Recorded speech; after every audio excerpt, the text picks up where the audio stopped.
Welcome to Unearthly, a stunning snow-capped mountain considered so sacred that it is actually forbidden to climb it.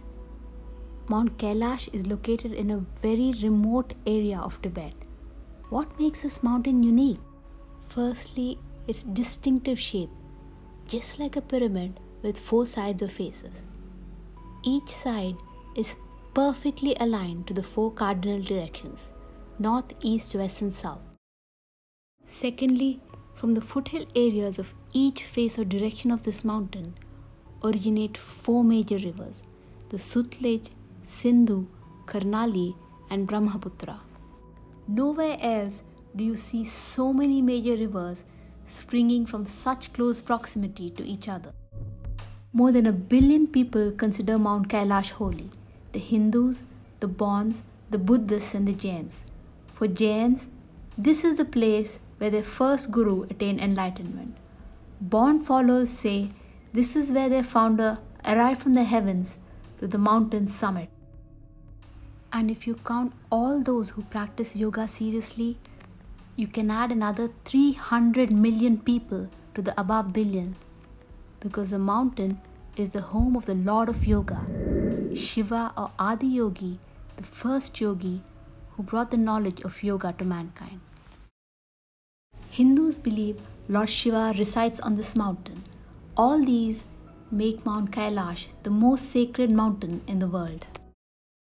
One of the wildest theories about Mount Kailash comes from Russian researcher Dr. Ernst Multashev.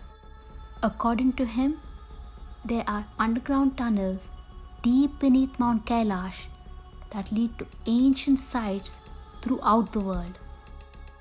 He says the Giza Pyramid, Stonehenge, Chichen Itza, and many other ancient sites are actually connected to Mount Kailash through these tunnels. Today, even with all our technology, the longest undersea tunnel in the world is only 37 kilometers long. This is the channel which is partly under land and partly under the sea and connects Great Britain to France. We haven't yet built vast under-ocean tunnels that connect entire continents. So, are they ancient tunnels deep in the earth, connecting places that are thousands of miles apart and which were built under land and even under oceans? What do you think? We'll get back to that bizarre theory in a while. But first, is there any connection between these ancient sites? To start with, consider the chakras of the human body. There are spinning vortices of invisible energy in our body, and there are 7 major chakras in the human body. The channels in which this energy travels to different parts of the body are known as nadis. The Chinese call them meridians, and acupuncture is based on this energy system. The Earth too has streams of energy that crisscross the entire planet. They were named ley lines by Alfred Watkins, who in the 1920s noticed that many ancient Neolithic sites in England's landscape lay right along these lines. The Chinese call these energies dragon lines, and feng shui practitioners are aware of them. People are drawn to these sites because these contain potent energies that have a profound effect on human consciousness. And it's not just soul elevating energies that are present. These sites are usually high in electromagnetic and geothermal energies as well. And somehow, there seems to be a link between these energies and UFOs, as we shall see later. Even our ancient ancestors noticed that certain places were packed with powerful energies, and that these energies tend to have a huge impact on the human psyche. They treated these as holy and built the world's first sacred structures and megaliths on them. Over the millennia, mighty temples and monuments were built on some of these places. Some natural formations like Uluru have been regarded as sacred for over 30,000 years.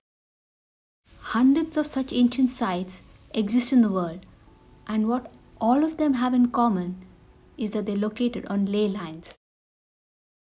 The concept of invisible energy streams in the planet seems far-fetched, but then consider this. Have you ever wondered how migratory birds navigate thousands of kilometers over the ocean with no landmarks? Scientists say that birds use the Earth's magnetic fields, which are again streams of energy that traverse the planet. Birds can actually see this magnetic field, which we can't. Similar to this, there may exist other energies that some people can sense, but scientists haven't discovered yet. For instance, many visitors to Sedona say the energy they've experienced there is unlike any other place on Earth. When multiple ley lines intersect at a place, the result is an enormous vortex of energy, like at the Great Pyramid of Giza. These potent energies have the capacity to transform individual human consciousness. Today, the 7 most significant of the ancient sites worldwide are considered the Earth's chakras, and they are Root Chakra, Mount Shasta; Sacral Chakra, Lake Titicaca; Solar Plexus Chakra, Uluru; Heart Chakra, Stonehenge; Throat Chakra, the Great Pyramid; Third Eye Chakra, Glastonbury. And the Crown Chakra? You guessed it, Mount Kailash. If you believe that this subtle energy grid does indeed exist, then there is a connection between all these sites. And the most powerful energy vortex on Earth is at Mount Kailash. Hindus and Buddhists also believe that Mount Kailash is the axis mundi, or the spiritual center of the world, which connects the physical world to the spiritual world, the legendary Mount Meru. What's strange is that even though the world's tallest mountain, Mount Everest, is close by, it's not considered as Meru, only Mount Kailash is. Mount Kailash is also said to be directly connected to Shambhala, the kingdom of advanced beings that lies on the astral plane in the Gobi Desert. The word Kailash is believed to come from the word Kailasha, which means crystal. According to the Vishnu Purana, each of its 4 faces consists predominantly of one precious gem each. One side is almost entirely crystal, one side is rich in gold deposits, and the other 2 sides have high concentrations of lapis lazuli and ruby respectively. Crystals and precious stones are known to contain healing energies, and high levels of these crystals may account for some of Mount Kailash's mystical allure. Not only Mount Kailash, but also the entire Himalayas are hallowed ground in South Asia. For thousands of years, countless yogis and Buddhists have meditated here, adding to its spiritual vibrations. The Himalayas attract spiritual seekers from all over the world and are a fascinating place. For instance, can you guess why this mountain is called Om Mountain? It's because the pattern on this mountain is almost identical to the Sanskrit symbol for Om, which is believed to be the primordial sound of all creation. Close to Mount Kailash is a lake of stunning beauty, Rover Lake. It translates to Mind Lake, as it is believed Lord Brahma created this lake using the powers of his mind. Hindus flock to this lake because a dip here is said to wash away their karmas. It is said the Buddha himself meditated here, so it's holy to Buddhists too. Right next to Mansarovar lies Lake Rakshastal, or Demon Lake in Sanskrit. Mansarovar is a freshwater lake with pristine water, while Rakshastal is a saltwater lake. In fact, it is so salty that no fish or animals can survive in that lake. The Tibetans call it Langnar Chok, which means the lake of deadly poison. The only plant that grows close to it is highly toxic. Regardless of weather conditions, Lake Rakshastal is always stormy. Devoid of life and plagued by turbulent winds, Rakshastal is always in turmoil compared to the serene, calm Mansarovar Lake that is teeming with life. While Mount Kailash is forbidden because it is sacred, Lake Rakshasthal is avoided by most pilgrims because of its negative qualities.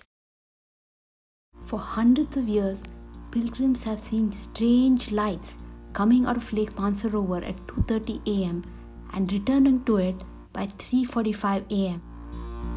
Search on YouTube for Mansarovar lights and you'll find dozens of videos of lights from the lake, some even taken 10 years ago. Even the Indian yogi Sadhguru has spoken about seeing these lights. The lights are emerging from the lake at very precise timings, clearly indicating some sort of intelligent life. Is it possible there's a race of sentient beings living deep in the lake? And do they actually live in the lake or in the land beneath it? What do you think? Let me know in the comments below. But first, back to the theory of the deep underground tunnels mentioned earlier. Does this idea seem as outlandish now? The Russian researchers were not the first ones to propose this idea, though they were brave enough to suggest it in today's skeptical climate. The underground realm is mentioned even in ancient Hindu scriptures, which speak of the underworld being inhabited by many kinds of non-human entities. Every culture in the world, from Hopi creation stories to Greek myths, speaks of underworld beings. For hundreds of years, people have attributed these lights to a mystical, divine source. But today, we know these are UFOs. The truth is undeniable. What does the UFO proximity to the most powerful energy center on Earth indicate? And why Mansarovar, which is the most sacred lake in the world? Is it a coincidence that these beings are that close to Mt.KAILASH? So many questions come to mind. Watch out for my next video as I search for the answers, and please subscribe if you like this video.